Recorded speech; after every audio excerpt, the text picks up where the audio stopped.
به سوی تمدن بزرگ، اثری از اعلی حضرت محمد رضا شاه پهلوی.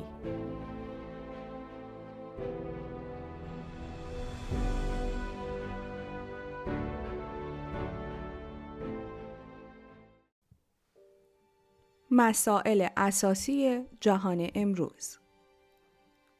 در برای مسائل و بحران‌های سیاسی مختلف جهان ما، مشکلات و مسائلی اساسی و دنیایی وجود دارد که مربوط به سرنوشت همه جامعه بشری است و طبعاً مواجهه با آنها نیز همکاری و کوششی را در سطح جهانی ایجاب می‌کند.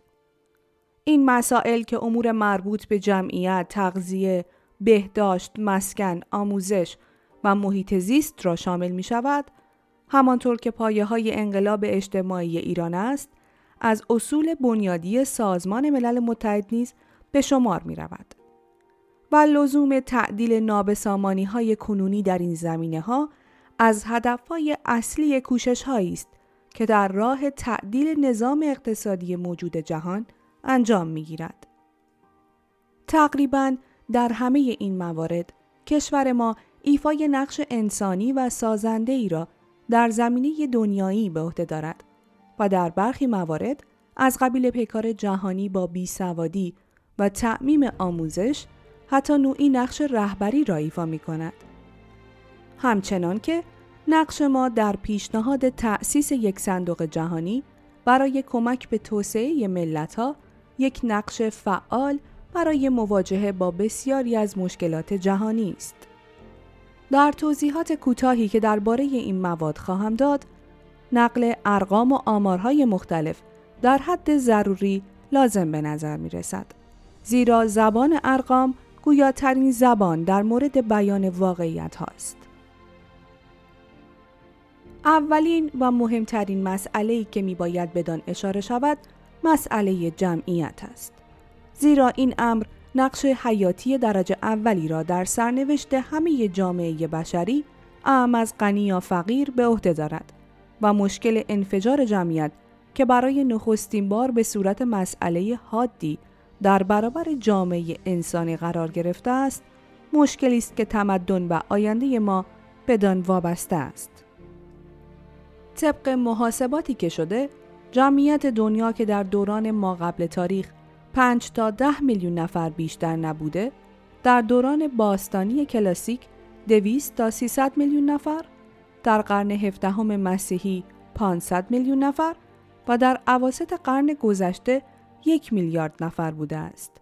این رقم در کمتر از 100 سال پیش به 1 میلیارد و 500 میلیون نفر، در 50 سال پیش به 2 میلیارد نفر، در سال 1960 به 3 میلیارد نفر و در سال 1976 به 4 میلیارد نفر رسیده است و طبق برآوردهای مختلف در آخر قرن حاضر به حدود 7 میلیارد نفر خواهد رسید.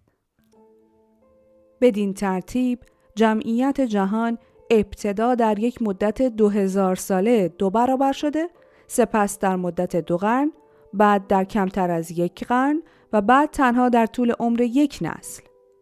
این نکته شایان تذکر است که فقط در نیمه دوم قرن حاضر افزایش جمعیت جهان بیش از 1000 ساله گذشته بوده است.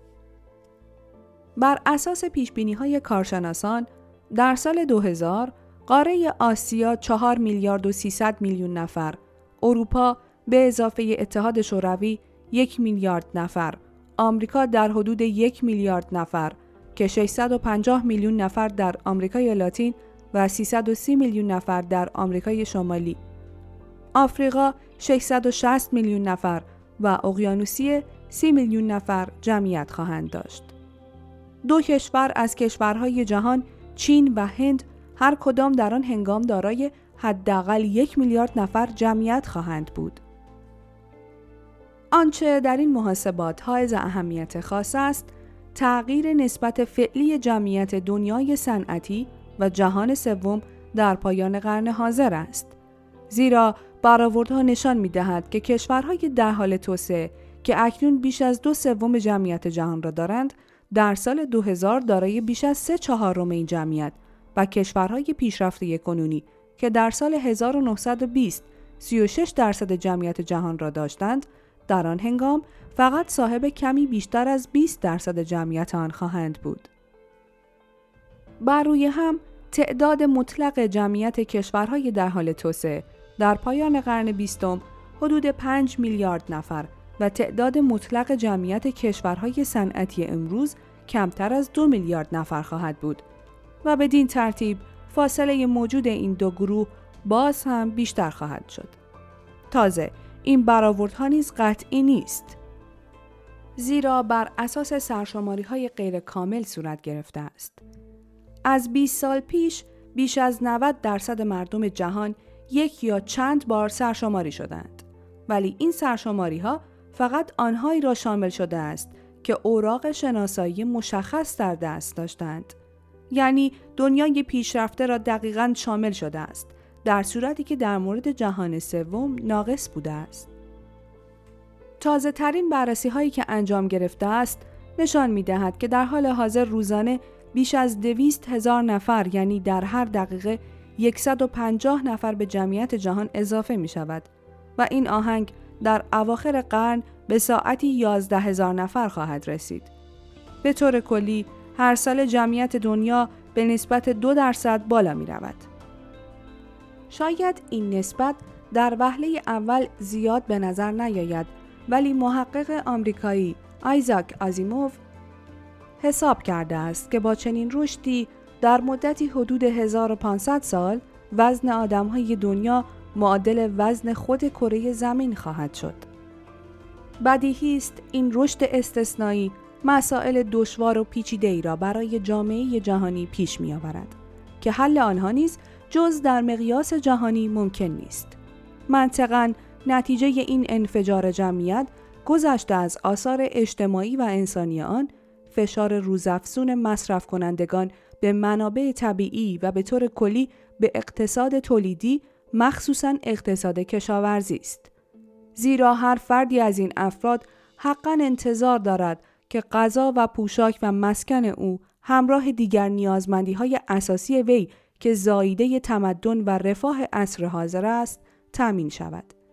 این عامل به خصوص برای جهان سوم که اقتصاد کشاورزی آن از همکنون از نظر تطبیق خود با تکنیک‌ها و شرایط جدید دچار اشکالات طاقت فرساست، فاجعه انگیز است. مسئله جهانی مهم و حیاتی دیگر مسئله تغذیه است که مستقیما با زندگی میلیاردها مردم روی زمین ارتباط دارد. طبق بررسی‌های سازمان خاربار جهانی FAO، نیاز متوسط یک فرد انسان در روز 2500 کالری و 40 گرم پروتئین است. این رقم در قاره‌ها و آب و هواهای مختلف اندکی بیشتر یا کمتر می شود. به موجب همین بررسی‌ها میزان کالری سرانه موجود در سطح جهانی در صورتی که به صورت عادلانه‌ای میان همه افراد بشر تقسیم شود در همین حدود و میزان پروتئین سرانه بیش از 1.5 برابر آن در حدود 65 گرم است. با این همه لااقل نیمی از مردم جهان دچار کمی تغذیه هستند و بیش از 450 میلیون نفر اصولاً در گرسنگی به سر میبرند. برآوردهای نگران کننده این سازمان حاکی است که در صورت ادامه این وضع از حالا تا سال 2000 500 میلیون نفر از مردم جهان محکوم به مرگ از گرسنگی خواهند بود. این برآوردها به خصوص در مورد کودکان جهان سوم وحشت انگیز است، زیرا نشان می‌دهد که اگر وضع به صورت کنونی ادامه یابد، در ربع قرن آینده از 800 میلیون کودک حدود 2/3 دچار بیماری یا ناتوانی ناشی از تغذیه غیرکافی یا بدی تغذیه و کمبود کالری و پروتئین خواهند شد. نسبت مرگ و میر بچه‌های کوچک در کشورهای فقیر 3 تا 10 برابر کشورهای پیشرفته و در مورد کودکان بزرگتر بسیار بیشتر خواهد بود و کودکان بالای 50 سال 40% مرگ و میر جهانی کودکان را خواهند داشت. مرگ و میر بچه‌های 1 تا 4 ساله در این جوامع همکنون بین 10 تا 50 برابر رقم مشابه در آمریکا و اروپا است. همین آمار نشان می‌دهد که در حال حاضر بیش از 100 میلیون کودک جهان سوم در سنین کمتر از 5 سال از بدی تغذیه رنج می‌برند و بیش از 15 میلیون آنها از این بابت تلف می‌شوند. در این گروه سنی مرگ و میر 1/4 رقم کلی جهانی است. بیش از 300 میلیون کودک علائم رشد ناکافی و عقب افتادگی را نشان می‌دهند. بر اثر کمبود ویتامین A هر سال صدها هزار طفل کور می‌شوند و بررسی‌های دهه 1960 تا 1970 نشان داده که این امر باعث 50 تا 60% کوری اطفال در سنین قبل از تحصیل بوده است. در آفریقا کمخونی ناشی از کمبود آهن 30 تا 60% اطفال قبل از 15 سال را شامل می شود. در آسیای جنوبی این رقم بیش از 50% است و بر روی هم 800 میلیون نفر یعنی 1/5 مردم جهان از کمبود آهن در تغذیه رنج میبرند. به طور کلی 28% از مردم جهان روزانه بیش از 2700 کالری در اختیار دارند و 12% بین 2200 تا 2700 کالری مصرف می کنند و مصرف بقیه یعنی 60% مردم دنیا از 2200 کالری کمتر است. مقدار مصرف کالری در برخی از نواحی آسیا و آفریقا به زحمت از آنچه در اردوگاه‌های مرگ آلمان نازی به زندانیان داده میشد تجاوز می کند. گرسنگی عصر ما با همه عواقب و نتایج آن نه امکان از میان رفتن و نه حتی امکان کمتر شدن خواهد داشت، مگر آنکه برای این کار بسیجی واقعی، آن هم در سطح جهانی صورت گیرد. مسئله این نیست که کره ما چقدر انسان را میتواند غذا بدهد، بلکه مسئله این است که چگونه باید به هر حال 7 میلیارد نفر مردم جهان در سال 2000 تغذیه شوند. از دیدگاه مسائل بهداشتی که آن نیز مانند مسائل غذایی مستقیما با زندگی مردم جهان بستگی دارد، مشکلات موجود دنیای ما کمتر از موارد اساسی دیگر نیست. زیرا در وضع کنونی قسمتی از مردم جهان از قسمت اعظم امکانات بهداشتی که تا به امروز دانش بشری در اختیار ما گذاشته است محرومند. به عنوان نمونه کافی است تذکر داده شود که طبق آمار سازمان بهداشت جهانی در حال حاضر نسبت مرگ و میر برای هر 1000 نفر در کشورهای اسکاندیناوی و کانادا و ژاپن حدود 7%، در آمریکا و اروپای غربی 10%، ولی در بسیاری از کشورهای آفریقا و آسیا تا میزان 30% است. پیشرفت‌های بهداشتی در جهان متوسط عمر افراد را تقریباً در همه دنیا بالا برده و رقم متوسط جهانی آن را تنها در 20 ساله اخیر از 33 سال به 43 سال رسانیده است. با این همه در این مورد نیز تفاوت بسیار فاحشی میان ملل پیشرفته و کشورهای در حال توسعه وجود دارد، به طوری که حد متوسط عمر که اکنون در کشورهای اسکاندیناوی 77 سال و در آمریکا و اروپای غربی 70 تا 75 سال است، در آفریقا و قسمت مهمی از آسیا و آمریکای لاتین از 40 سال تجاوز نمی کند و حتی در مورد چند کشور بین 32 تا 35 سال است. صدها میلیون نفر از مردم این کشورها هنوز تقریباً به هیچ وجه دسترسی به خدمات پزشکی ندارند و در مواردی هم که این امکان وجود دارد حد آن بسیار ناچیز است. ارقام سازمان بهداشت جهانی حاکی است که در بسیاری از کشورهای آفریقایی برای هر 50,000 نفر 10 پزشک و حتی کمتر وجود دارد. در کتابی که چندی پیش به نام میعاد در 1980 با همکاری سازمان ملل متحد انتشار یافت، به نقل از ارقام سازمان بهداشت جهانی گزارش شده است که در حال حاضر تعداد مبتلایان به بیماری تراخم در جهان حدود 500 میلیون نفر است که تقریباً همه آنها تعلق به دنیای سوم دارند و هر ساله عده زیادی از آنان از این بیماری کور می شوند. از 20 میلیون مسلول 80% و از 10 میلیون جزامی 90% در دنیای سوم به سر می برند. سازمان بهداشت جهانی شماره کسانی را که دچار بیماری‌های ناشی از آب تصفیه نشده و آلوده هستند 500 میلیون نفر برآورد کرده است که طبعاً همه آنها به کشورهای توسعه نیافته تعلق دارند. مسئله مسکن که یکی دیگر از حقوق اساسی بشری است، به نوبه خود از مهمترین مسائل جهان ماست. در یک بررسی بانک جهانی در سال 1975 مشخص شده است که در 6 شهری که به عنوان نمونه مورد بررسی قرار گرفتند، 1 تا 2 ثلث از مردم امکان پرداخت پول ارزانترین مسکن ممکن را نداشتند. این نسبت به ترتیب برای هنگ کنگ 35%، برای بوگوتا 47%، برای مکزیکو 55%، برای مدرس و احمدآباد و نایروبی 65% بوده است. همین بررسی حاکی است که 85% خانواده‌ها در مناطق پهناوری از آسیای جنوبی و جنوب شرقی، آفریقا، آمریکای لاتین و حتی اروپای جنوبی در مقیاس کمتر البته استطاعت خرید یک واحد مسکونی را برای خود ندارند. طبق آماری که با تایید دولت هند منتشر شده، در آن کشور نسبت خانواده‌هایی که جمعاً در یک اتاق به سر میبرند در روستاها 34% و در شهرها 44% است. در 4 شهر از پرجمعیت ترین شهرهای این کشور این رقم 67% و در کلکته 70% است. حساب شده است که با روند فعلی و ادامه وضع اقتصادی نابسامان کنونی جهان سوم به زودی 80% مردم شهرنشین و بی‌بضاعت این کشورها که جمعاً بیش از نیمی از جمعیت شهرنشین دنیا را تشکیل می‌دهند، ناگزیر خواهند بود در زاغه‌ها زندگی کنند، یعنی در پناهگاه‌هایی که فاقد حداقل روشنی و حرارت و بهداشت و به طریق اولا حداقل ورزش و تفریح و سواد است.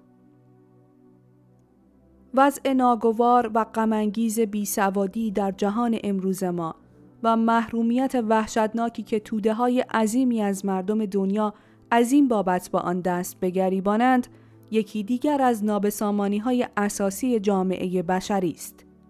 به قول یکی از استادان دانشگاه پاریس، سرمایه آموزش سرمایه‌ای است که بدترین نحوه توزیع را در جهان کنونی دارد.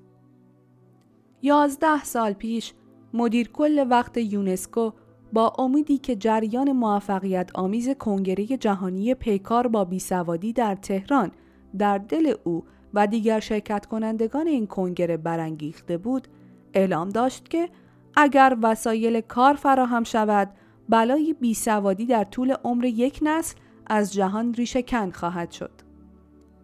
متاسفانه آقای رن ماهو در پایان عمر خود این امید را از دست داد و مدیر کل فعلی یونسکو نیز در سال روز جهانی پیکار با بیسوادی در چند ماه پیش آینده را در این زمینه تاریک‌تر از آنچه تصور می شود توصیف کرد.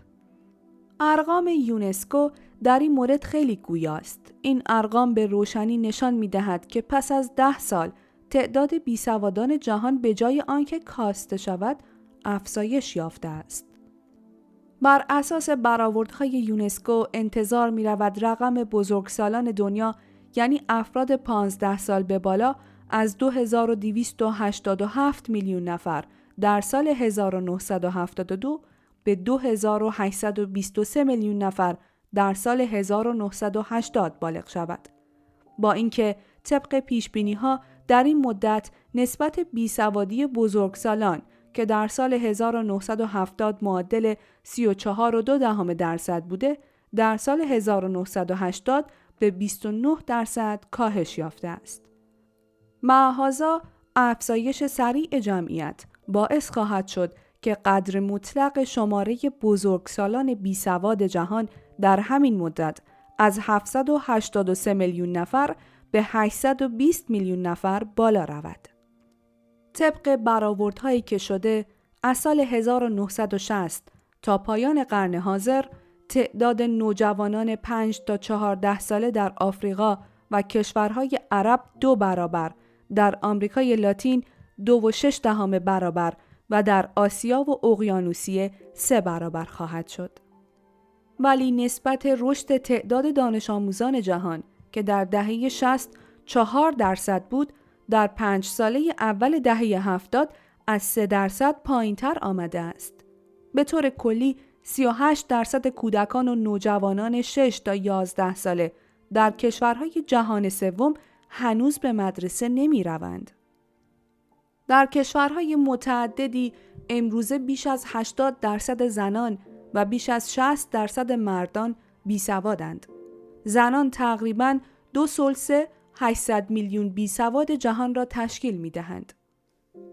در 36مین کنفرانس بین المللی آموزش که در شهریور ماه سال جاری در ژنو تشکیل شد، اعلام شد که نه تنها در حال حاضر از هر 3 نفر بزرگسال جهان 1 نفر از نعمت خواندن و نوشتن محروم است، بلکه در جوامع متعددی تعداد مهمی از بیسوادان را اختصاصاً در قشرهای جوان آنها میتوان یافت.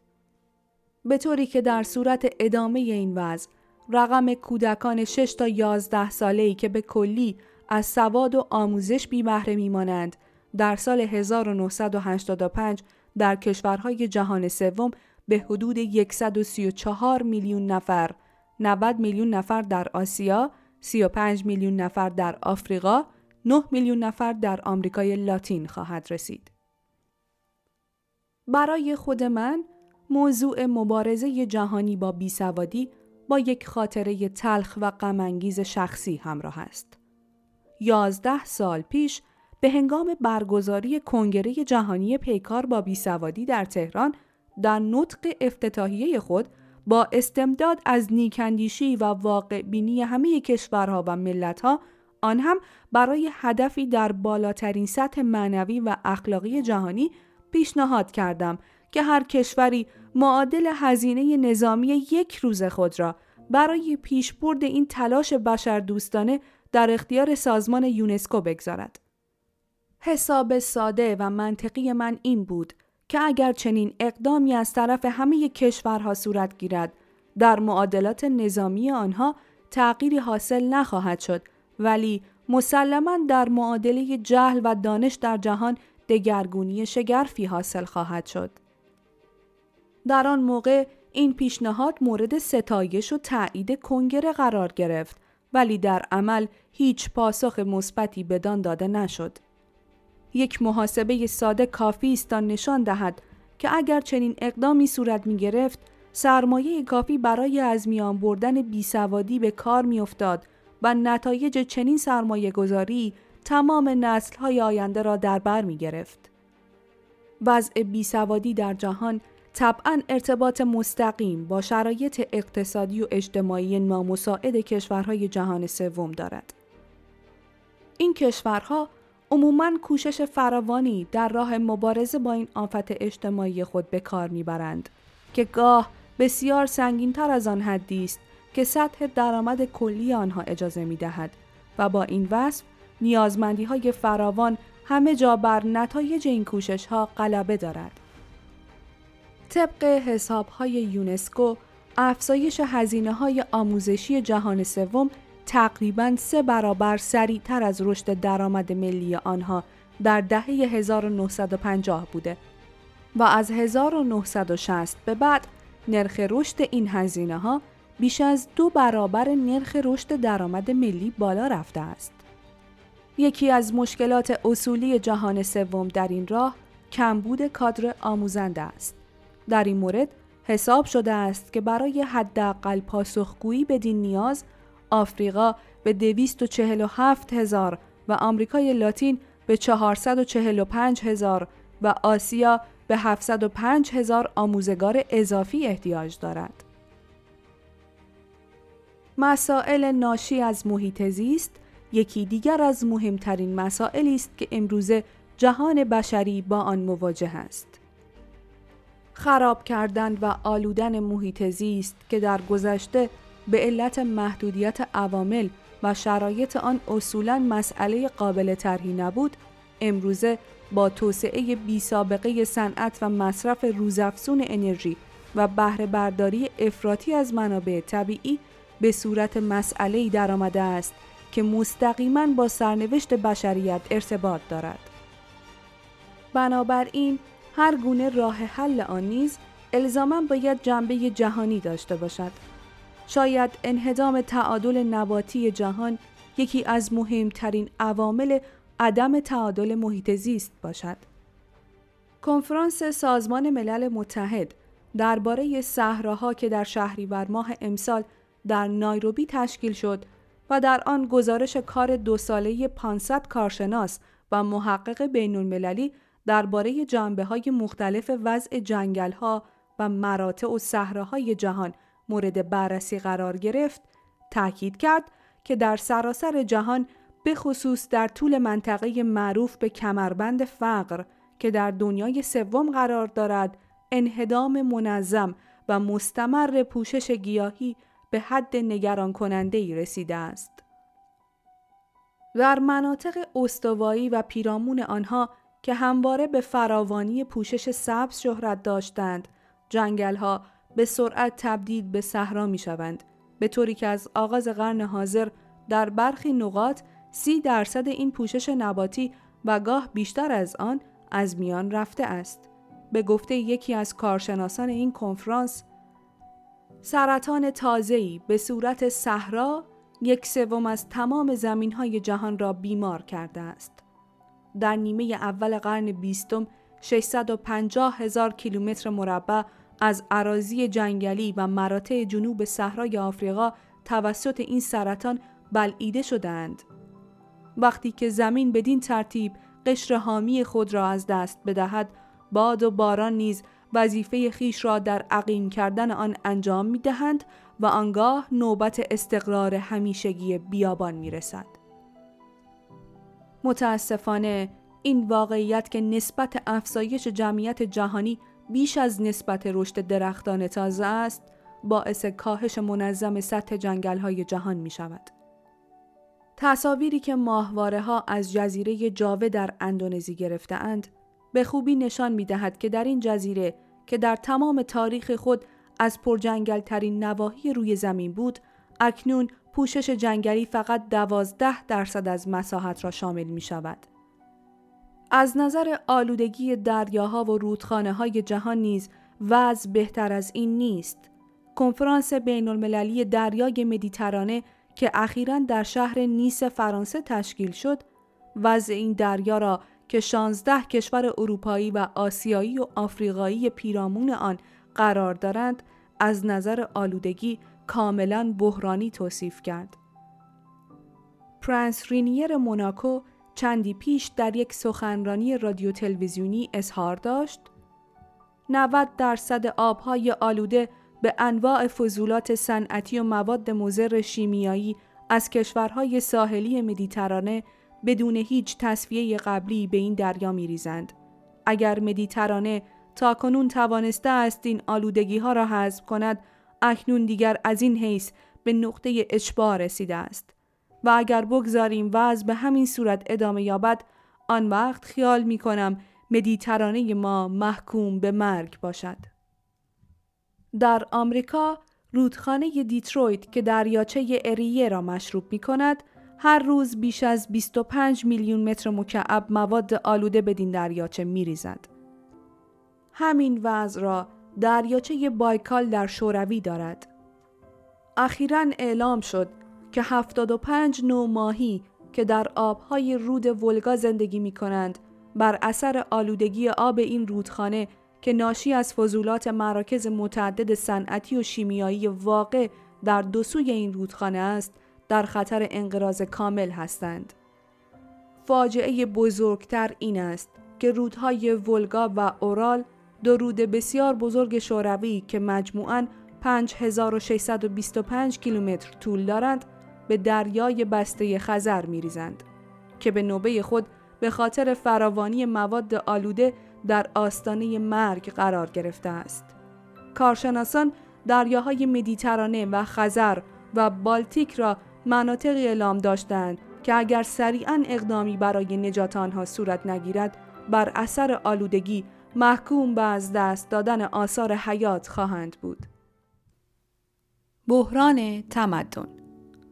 ضرورت تغییر نظام اقتصادی موجود جهان واقعیتی است که از دیدگاه تئوری توسط همه سازمان‌های صلاحیت‌دار بین‌المللی و بسیاری از مقامات جهان صنعتی مورد تایید قرار گرفته است. تعداد کتاب‌ها، بررسی‌ها، پژوهش‌ها، مقاله‌ها و متون کنفرانس‌ها که در این باره چه از طرف سازمان ملل متحد و مؤسسات وابسته بدان، چه از جانب مراکز پژوهشی ملی و بین‌المللی و کارشناسان امور اجتماعی و اقتصادی و استادان دانشگاه‌ها و چه توسط وسایل ارتباط جمعی جهان غرب در سالهای اخیر به چاپ رسیده است، آنقدر زیاد است که مجموعی آنها یکی از مهمترین آرشیوهای عصر حاضر را تشکیل می‌دهد. اگر به نتیجه گیری‌های اکثریت قریب به اتفاق این بررسی‌ها توجه کنیم، باید به حل سریع مسئله‌ای که درباره پاسخ آن بدین اندازه اتفاق نظر وجود دارد اطمینان داشته باشیم. با این همه می‌بینیم که این توافق زبانی تاکنون در میدان عمل جز نتیجه‌ای بسیار محدود نداشته است و با روند فعلی کارها امید زیادی به خارج شدن وضع از این بنبست در آینده نیز نمی‌توان داشت. علت اساسی این اشکال را باید در وضع اجتماعی و اقتصادی ناسالمی جست که امروزه بسیاری از جوامع پیشرفته اسیر آنند و اگر این جوامع نمی‌توانند در تعدیل این نابسامانی‌ها با قاطعیت لازم اقدام کنند، به خاطر این است که روحیه حاکم بر آنها غالباً فقط روحیه حفظ تنعم و رفاه افراطی موجود و عدم آمادگی افراد برای گذشت از منافع خصوصی شخصی در برابر مصالح اجتماعی است. نویسنده سرشناس فرانسوی ریموند آرون این وضع را در کتاب خودش به نام شکوایی‌ای بر اروپای منحط که اخیراً انتشار یافته است چنین توصیف می‌کند: روش بسیاری از مردم ما در برابر اجتماع خود این است که از آن همه چیز را بخواهند ولی بدان هیچ چیز ندهند، یا لااقل هیچ چیزی را ندهند که بتواند آنان را از لذت‌های ناچیز محروم کند و مستلزم فداکاری و گذشتی باشد. سازمان‌های دست جمعی یا صنفی که دائما توقعاتشان در میدان‌های بزرگ با تظاهرات پرسر و صدا طنین افکن است، توجه به هیچ چیز را جز تحصیل منافع آنی و کوتاه مدت کسانی که بدانها رأی دادند ضروری نمی‌دانند. بدین ترتیب تمدن لذت طلبی با فاصله گرفتن روزافزون از آینده نگری و با بی‌علاقگی به هر چیزی به جز نفع امروز حکم محکومیت خود را به زوال امضا کرده است. اشکال اینجاست که غالباً به علت توافق اقتصادی و تکنولوژیک جهان صنعتی، زیانهای ناشی از این اقتصادهای ناسالم به حساب جوامع دیگر جهان پرداخت می شود. در تحلیل جالبی از این وضع، صاحب نظر معاصر دیگر فرانسوی، روژه گارودی که قبلا نیز از او نقل قول کردم می نویسد: جوامع صنعتی حاضر به صرف نظر کردن از منافعی نیستند که بدانان اجازه می دهد مانند دوران استعماری جوامع دیگر را از یک طرف به عنوان انبار ذخیره کارگر ارزان قیمت برای شرکت‌های چند ملیتی و در عین حال به عنوان تهیه کننده مواد اولیه ارزان و از طرف دیگر به عنوان مشتریان عالی برای خرید تورم ناشی از اقتصاد ناسالم آنها که بسیار کریمانه تر از تکنولوژی آنان صادر می شود، مورد بهره برداری قرار دهند.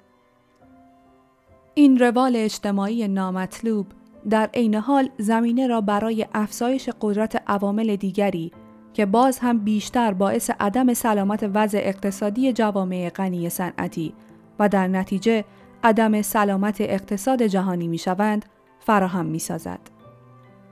یکی از این عوامل نفوذ کارتل‌های اقتصادی نیرومندی است که غالباً حکم دولتی را در دولت دارند و برای توسعه منافع خود حد و مرزی نمی‌شناسند. در این باره تاکنون بررسی‌های فراوان شده و کتاب‌ها و گزارش‌های بسیاری انتشار یافته و سخنرانی‌های متعددی ایراد شده است که یکی از تازه‌ترین آنها سخنان اخیر پرزیدنت کارتر در مورد کوشش‌های کارتل نفتی برای جلوگیری از تصویب برنامه صرفه‌جویی انرژی دولت آمریکا است. یک مظهر دیگر این سلطه منافع شرکت‌های اقتصادی بر سیاست جهان غرب، وجود شرکت‌های معروف چند ملیتی است که فعالیت آنها اساساً حاکمیت ملی دولت‌ها را به طور روزافزونی تهدید می‌کند. طبق پیشبینی‌های مختلف، این شرکت‌ها در چند سال آینده در حدود 30% تولید تمام جهان غیر از بلوک شرق را به خود اختصاص خواهند داد و شبکه اطلاعاتی خود را خواهند داشت که از کنترل دولت‌ها خارج خواهد بود. جالب این است که در این میان مدافعان واقعی سلامت اقتصاد جوامع صنعتی را در اردوگاه دوستان بی‌غرض آنان می‌توان یافت و نه در اردوی خودشان. هشدار بزرگ درباره لزوم خودداری از هدر دادن ماده اصیل و نجیب و پایان یافتنی نفت برای مصارف زندگی روزمره و اختصاص آن به مصارفی با ارزش‌تر و کوشش در پیدا کردن جانشینی برای این ماده حیاتی نخستین بار توسط خود من داده شد و می‌بینیم که اکنون زمامداران مسئول جهان غرب آنچه را که من 4 سال پیش از این در این باره گفتم کلمه به کلمه تکرار می‌کنند. هشدارها و تذکرات مکرر من و دیگران درباره لزوم تعدیل نابسامانی اقتصادی جهان صنعتی نیز که به خاطر دفاع از مصالح واقعی این جوامع و دفاع از سلامت اقتصاد جهانی صورت گرفته و می‌گیرد، باز از جانب دوستان واقعی آنان می‌آید. من این هشدارها را غالباً در زمینه‌های اجتماعی و فرهنگی هم به جوامع پیشرفته غرب داده‌ام. درست به همین جهت که به سلامت و قدرت آنها علاقه‌مند هستم، نه آنکه خواهان سقوطشان باشم. زیرا منطق ما همواره این است که باید دست در دست یکدیگر برای نجات جهان خودمان بکوشیم، نه آنکه بر جدایی و ستیزجویی‌ها بیفزاییم. ما پیوسته اعلام کرده ایم که مطلقاً خواهان سقوط جهان صنعتی نیستیم، زیرا خود ما روز به روز بیشتر به این جهان تعلق می‌یابیم و با سقوط آن ما نیز از میان خواهیم رفت. معاذا با تأسف شاهد آن هستیم که بارها این تذکر ما شاید به خاطر مسئولیت‌هایی که قبول آن ایجاب می‌کند نادیده گرفته شده است. راه آینده. پس از توضیحاتی که درباره وضع جهان امروز و فردا و عوامل مثبت و منفی حاکم بر آن دادم، اینک موقع آن است که از این توضیحات نتیجه گیری کنم. همه این تحلیل‌ها و تجزیه‌ها در این واقعیت خلاصه می‌شود که جامعه جهانی امروز ما وارث بسیاری از شرایط تبعیض‌آمیز و غیر عادلانه مادی و اجتماعی گذشته است که ادامه آنها نه با شرافت و اصالت بشری سازگار است و نه با نیازهای حیاتی و الزامی جامعه کنونی جهان تطابق دارد. استقرار چنین وضعی دنیای ما را دستخوش نابسامانی‌ها و آشفتگی‌های ژرفی کرده که باعث شده است تا جامعه جهانی درست در شرایطی که پیشرفت دانش و تکنولوژی می‌تواند این جامعه را از بالاترین حد رفاه و ترقی تمام تاریخ بشری برخوردار سازد، خود را با خطر دو دستگی همه جانبه‌ای که امکان بالقوه نابودی جامعه انسانی و همه دستاوردهای آن در پی دارد مواجه ببیند. و حتی در غیر این فرض نیز سنگینی محرومیت‌ها و رنج‌ها زندگی را برای قسمت اعظم از مردم این جامعه به صورتی غیر قابل قبول و غیر قابل تحمل درآورد. برای حل این مشکل اساسی جامعه بشری ضروری است که نظام موجود اقتصاد جهانی که اجزای مختلف آن حاصل سوابق گوناگون و غالباً ناهماهنگ گذشته و بی‌عدالتی‌ها و تبعیضات فراوان است، با توجه به الزامات و نیازهای جهان نوین تعدیل گردد و به صورتی صحیح‌تر در راه تأمین شرایط اجتماعی و اقتصادی عادلانه‌تر و منصفانه‌تری برای همه جوامع به کار گرفته شود. از چنین دیدگاهی ضروری است آن موازینی که به عنوان حقوق مسلم و انکار ناپذیر در داخل یک کشورها و جوامع مورد قبول و رعایت است، در صحنه جهانی نیز به همان اندازه مورد قبول و رعایت قرار گیرد. نه آنکه طبق یک مثل معروف اروپایی، آنچه در آن سوی پیرین حقیقت است، در این سوی آن خلاف باشد. چنان که در آغاز این فصل اشاره کردم، وضع جامعه جهانی از نظر منطقی تصویری از آن وضعی است که در داخل یک جامعه وجود دارد و موقعیت ملت‌های غنی و فقیر نیز در سطح جهانی مشابه موقعیت طبقات مختلف در داخل یک کشور است. اگر آدمی در همه جای دنیا آدمی است و اگر طبق تمام موازین اخلاقی و منطقی و طبق منشور سازمان جهانی ملل حقوق انسانی برای همه افراد از هر نژاد و هر جنس و هر ملت یکسان است، در این صورت نحوه مقررات و اصول بنیادی حاکم بر سرنوشت آنها نیز باید یکسان باشد، ولو آنکه سایر مقررات و ضوابط به اقتضای روحیات و شرایط خاص ملی با یکدیگر تفاوت داشته باشند. بارها خود را با این پرسش بی پاسخ روبرو می‌یابم که آینده دنیای ما چه خواهد بود؟ آیا کوتاه نظری و خودخواهی ما سرانجام این تمدن درخشان غنی و زیبا را که نسل‌های بیشمار بشری با کوشش و تلاش پیگیر، با شهامت و پایداری، با ایمان و فداکاری، با آرمان‌ها و اندیشه‌های بزرگ، با دانش و خلاقیت، با امید و اعتماد قدم به قدم ساخته و پرداختند به دست ویرانی خواهد سپرد؟ آیا جهان انسانی همچنان راه خود را به سوی کمال ادامه خواهد داد یا با همه دستاوردها و آفریده‌های خیش به دست خیش نابود خواهد شد؟ آیا بالاخره عقل و منطق به نمایندگی نبوغ و اصالت انسانی رهبر سرنوشت ما خواهد بود یا بالعکس نیروهای مهار نشده غرایز و امیالی که امروزه با قدرت موحش سلاح‌های ویرانگر نیز مجهز شده‌اند جامعه انسانی را بر برپا کردن یک جهنم اتمی و یا با خراب کردن بنیادهای استوار دیرینه آن بالمره نابود خواهند کرد یا لااقل به دوران توحش باز خواهند گرداند؟ آیا از دیدگاه فلسفی و فکری ایران کهن که شاید عالی ترین جلوه‌گاه این معمای بزرگ سرنوشت است، در مرحله نهایی پیروزی با فروغ ایزدی یا با تاریکی اهریمنی خواهد بود؟ بگذارید مانند همه نیکندیشان و همه واقع بینان جهان، همه آنهایی که به بقای جامعه بشری و تمدنی که این جامعه آفریده است پای بندند، آرزو کنیم که دنیای آینده دنیای همزیستی و همکاری زندگی بخش همه ملت‌ها و همه مردمان باشد. دنیایی باشد که در آن همه با هم کار کنند و نیروهای مشترک را در راه تحقق هدفهای مشترک به کار برند. دنیایی که در آن خرد حسابها، خودخواهیها، پیش‌داوریها، غرایز مهار نشده و کوتاه بینی‌های خطرناک جای خود را به تفاهم و جهانبینی و آینده نگری داده باشند. دنیایی که در آن روح عدالت طلبی و احترام به شرافت انسانی مورد قبول و احترام همه زادگان بشر باشد.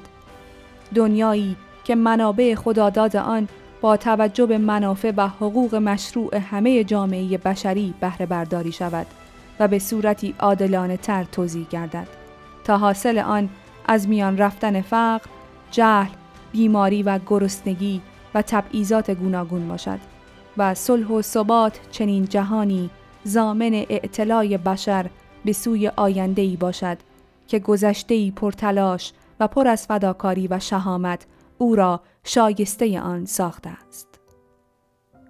برای دنیای پیشرفته ما توجه اساسی بدین گفته معروف کانت ضروری است که انسان وسیله نیست بلکه هدف است. باید همه ما این احساس را داشته باشیم که جامعه بشری برای آن ساخته نشده است که در آن آدمی در خدمت اقتصاد باشد، بلکه این اقتصاد است که باید در خدمت انسان به کار گرفته شود. چندی پیش طی مصاحبه‌ای گفتم و در اینجا تکرار آن را مناسب می‌دانم که دنیا در حال ادغام است و منافع تمام کشورها روز به روز بیشتر به یکدیگر وابسته می‌شود. این واقعیت را کسی نمی‌تواند نپذیرد. بنابراین دلیلی ندارد که در برابر آن ایستادگی کنیم. هدف غایی تمدن انسان ایجاد یک همکاری مثبت جهانی است که در پرتوی آن بتوان نابرابری‌های کنونی ملت‌ها را از میان برد و تناقضاتی را که مایه اصلی کشمکش‌ها و دشمنی‌های آن است مرتفع ساخت. آنچه باید قبل از هر چیز بپذیریم بیهودگی و حتی حماقت جنگ و ستیز میان خودمان است. وقتی که انسان پوچی جنگ با هم نوعان خود را دریابد، به ناچار خواهد فهمید که جز همکاری مسالمت‌آمیز میان تمام ملت‌ها راهی برای زیستن وجود ندارد. آرزو کنیم که در سال 2000 دنیای ما دنیای مشارکت و نه دنیایی درگیر استحقاق باشد.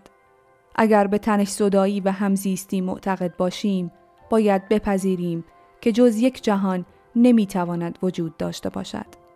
فوری ترین و مهمترین وظیفه چنین دنیایی شتاب بخشیدن به عمران و سازندگی در سطح جهانی است.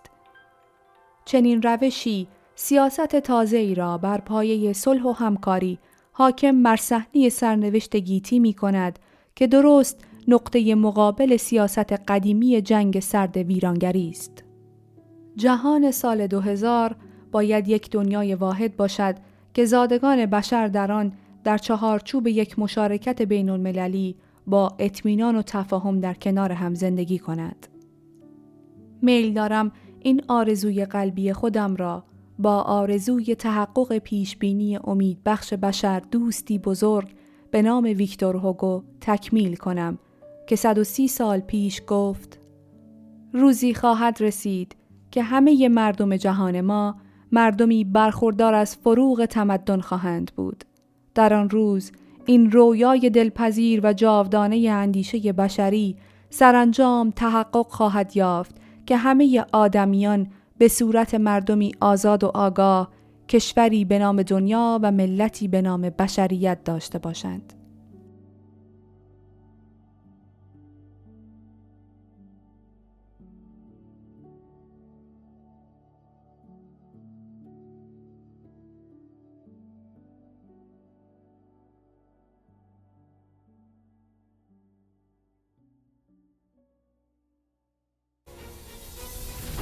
رستاخیز آریایی